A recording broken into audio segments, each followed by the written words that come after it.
Hello and welcome to Insight. I'm Tilaka.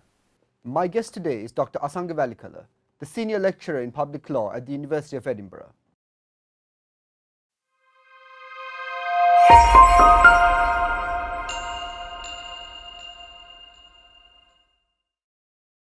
Dr. Asanga Welikala, thank you very much for being with us on Insight.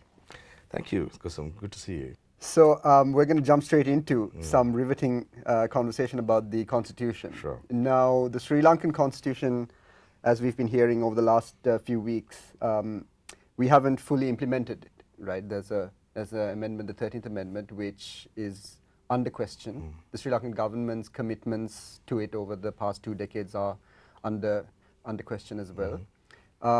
Could you give us some sort of background on the 13th Amendment and where the sticking points might be vis-a-vis implementing it for any government in Sri Lanka? It doesn't matter if it's a left of center government, right of center government, but what are the practical aspects that are preventing, what are the political aspects that are preventing it from being implemented in this modern context? Sure. Shall we take the background first? Sure, and then talk about implementation secondarily? Well, the 13th Amendment, which introduced devolution through a system of provincial councils in 1987-1998, has been the only successful attempt that we have had to introduce power sharing into the Sri Lankan constitution, which is otherwise, before and after, been all about the centralization of political power. And why we needed devolution and or power sharing along those lines was because from the 1950s onwards, soon after independence, the biggest political issue in the country became the mismanagement of ethnic relations in this plural society. We were, election after election, mandates were given to address the concerns and the cultural identity of the Sinhalese, Sinhala Only Act, the education policies, all sorts of things, which then led to the Tamil people wanting autonomy for themselves in the north and east. So we hadn't managed to devise our own constitutional solution to them throughout the 50s, 60s, 70s, 80s, with the result that from the 70s onwards, we had descended into increasingly virulent civil war.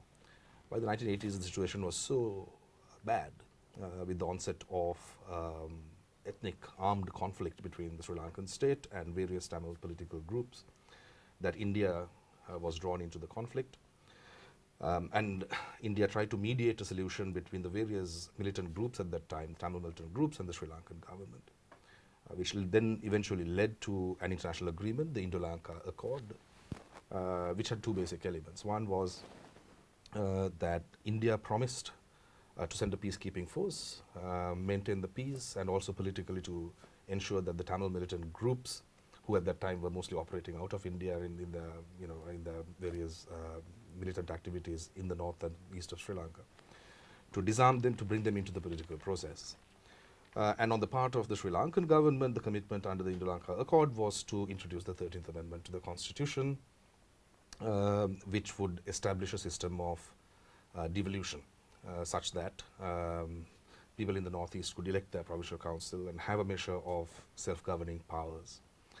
And the 13th Amendment was designed by reference to the Indian Constitution, and we can talk about the substance a little bit more in a moment.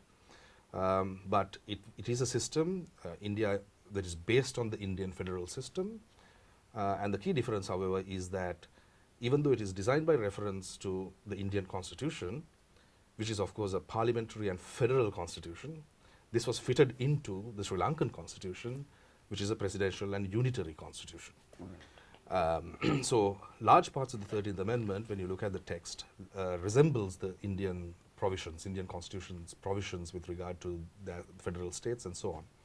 With the crucial difference that nevertheless that this, in the Sri Lankan context, it functions under the overarching principles of the unitary state and of presidentialism, which are both centralizing tendencies in a constitution, with the result that you can argue, which is to cut a very complicated story very short, is that even though designed by reference to the Indian system, Sri Lankan devolution was clearly intended from the very beginning to work within the limitations of the centralization imposed by the unitary state and the presidential system. So that was how it came to be. in 1987. If One I thing can happened just, though. sorry, if I can just yeah. press you for a second on the union. Is the constitution of the Indian government a union or a federation? Yeah, there's no significant difference as far as I'm concerned. It's a Okay. semantic one. Okay. You're right to point out to the fact that the Indian Constitution nowhere uses the word federal. Right. But at the time that in the Constituent Assembly in 1948, 1950 in India, there were some concerns that about the use of the word federal itself, that it would be to manage a very large and diverse country at the moment of its birth almost, that using federalism might be too much of a risk. And therefore they chose the union of states model, and he keeps talking about the union and so on. And They were very strong. does it refer to a unitary state, or is that sort No, of a no, given? but it is absolutely the point is that even though the word itself is not used, it is certainly not a unitary state. In substance, it is actually a federal state. Right. In practice, it's a federal state. right. Very interesting. So, coming from, you mentioned the 80s, and so I guess the 13th Amendment results from the IPKF and the Indo-Lanka Accord, Accord, right? So there's a certain amount of commentary, and I'll just play sort of devil's advocate, the Sure. nationalist devil's advocate Yeah. to this. Is there a case to be made that the 13th Amendment and the Indo-Lanka Accord was signed under a certain amount of duress from India? And how do you view that? And does it, I mean, you can't void an amendment 40 years down the line, Sure. but what does it do? Does it invalidate it? Is this creating this fissure in Sri Lanka's politics? I think it's undeniable that there was an element of strong persuasion, let's put it that way, Okay. from the Indians. Okay. The Sri Lankan government was certainly very, very reluctant to do this, as any Sri Lankan government has always been. That is why we haven't. I've read that there was a lot of dissension within the ruling United ruling National party, Party, yeah. let alone the SLFP and all the, Yes. the rest of it. Yes. It was a very unpopular thing in the South to do, and it was very clearly seen in the South as this, a very strong neighborly state, strong arming us into doing this kind of thing. Yet at the same time, though, what that pointed to was the weakness of the Sri Lankan state by that time. It had mismanaged its ethnic relations in such a way that we had completely gotten rid of the prosperity and the peace and the ethnic cooperation that we began with as an independent country in 1948. We had led ourselves into civil war. We were mismanaging things. There was insurgents in the south, civil war in the north, and that kind of, essentially a failing state by which point. So that kind of state is always open to external interference, and one can't be really very surprised that it happened. Right. I mean, in terms of this interference, shall we say, there's a lot of data now and details with classified documents being available to the public regarding direct Indian assistance to Tamil militia during the 70s, Sure. 80s. Prabhakaran himself was arrested in Madras in the 80s, Sure. released thereafter. And we see a very straight line between some of the rhetoric. For example, I believe the Federal Party, what was it, the Wadukodai resolution, which essentially called for a separate state. Sure. And this is also within a context of Tamil nationalism, starting from the 30s, but it really grew in the 50s and 60s in South India as well. Mm-hmm. So is it illogical for a Sri Lankan nationalist to view the 13th Amendment as the first step to an eventual federal state, which then brings pressure from a separatist angle? Right. So two different questions there. The first is about the legitimacy or not of the 13th Amendment as a result of the way that it came into being, right?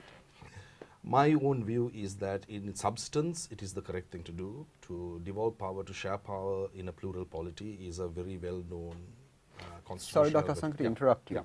Can you just give us some context from your knowledge and your experience? How many states with roughly our characteristics, or any state for example, for that matter, how many states with our history, with our age, shall we say, have this conversation about devolving power within a unitary state towards federalism? Is it something that's very common in our region, in Europe, etc. Could you give us some context? As Yeah, I'm not going to mention a number, Kusum, although there are political scientists doing sure. categorizing this state as one that devolved from being an injury state. Yeah, there are to, fine and so on. lines So between there are these very, things, very yeah. fine lines. It's a conversation on its own, and it's a very fraught thing to name numbers. But what you can say without any problem at all, very uncontroversially, is this. Now, there are two ways in which a multi-level system comes into being, a federal type state, let's say, right? One is called the coming together federations, and the other ones are called holding together federations. Now, the coming together federations were the very old ones, United States, Australia, Canada, so on and so forth, where Switzerland, pre-existing independent... Holding together. Coming Coming together. together, okay. Pre-existing independent political units for various reasons, strategic, defense, economic cooperation, that kind of stuff. They get together and form a union. So the United States, for example, was 13 separate colonies, right, at the very beginning, which then, after independence from the Brits, decided to form the more perfect union of the United States. Right. So that's a sort of coming together federations, or federal systems, let's call it. Right. That. Very much more common, and therefore very much more widespread, has been the phenomenon of what are called holding together systems. These are situations where many states which began as fairly centralized nation states, particularly to do with our kind of problem, which is to challenge, which is to deal with the pressures for unity and diversity in a ethnically, culturally, religiously plural polity, have chosen to share power constitutionally, right? Whether that is devolution or other mechanisms, various kinds of ways in which you can constitutionally share power. And these power sharing mechanisms stretch from language policies, multi-language policies, for example, all the way through to full-on federalism, right? And these are countries which began as non-federal centralized states, but for the purposes of holding together, decided to share power internally, right? So that's what they're known as holding together federations, or holding together multi-level systems. And that's a very common thing. After the 19th century, roughly, I think, after the formation of the Australian Commonwealth, there has been no instance of a coming together federation at all. Everything else, and on the other hand, particularly towards the latter half of the 20th century, after the end of the Cold War, you've seen this explosion of constitution-making processes, where holding together type systems have come into being, and particularly after the end of the Cold War, we had that explosion of ethnic conflict within states, right? In Eastern Europe, in the Balkans, in Africa, and so on. Conflicts that had been frozen during the long Cold War suddenly unfroze, and ethnic conflict, intrastate conflict, became the norm. Right. So in response, my field, comparative constitutional law, among others, exerted a lot of attention to how constitutional power sharing can work, and you can hold these polities together without them disintegrating and breaking up. And federalism, devolution, all these things are mechanisms used in this kind of thing. So very, very, very, very widespread and common thing.